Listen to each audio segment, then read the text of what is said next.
ভালো লাগছে, নিপাট ভালো লাগছে, কারণ আমার দেশ আজ বিশ্বসেরা। গতকাল রুদ্ধশ্বাস ম্যাচে দক্ষিণ আফ্রিকাকে হারিয়ে ভারত টি-20 বিশ্বকাপ জয়ী হয়েছে। দক্ষিণ আফ্রিকা অবশ্য খুব ভালো খেললেও নিজের ঐতিহ্যকে বজায় রেখে ঠিক হেরে গিয়েছে। যখন 30 বলে 30 রান বাকি ছিল, তখন এক মুহূর্তের জন্য সত্যিই মনে হয়েছিল এবারেও বুঝি অধরাই থেকে গেল বিশ্বকাপটা।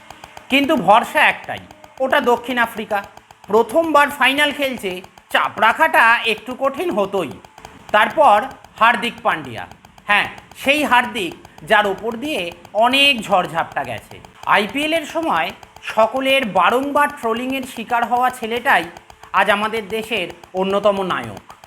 আর শেষ ওভারের প্রথম বলেই সূর্যকুমার যাদব যখন ডেভিড মিলারের ওই অবিশ্বাস্য ক্যাচটাকে ধরল না, বিশ্বাস করুন সেই মুহূর্তের আনন্দটা বলে বোঝাতে পারবো না। বিরাটের রান পাওয়াটা শুধুমাত্র সময়ের অপেক্ষা ছিল। ওই কথায় বলে না, ওস্তাদের মার শেষ রাতে, কিংবা সব ভালো যার শেষ ভালো। এগিয়ে চলুক টিম ইন্ডিয়া। অনেক অভিনন্দন সকল ভারতবাসীকে। জয় হিন্দ।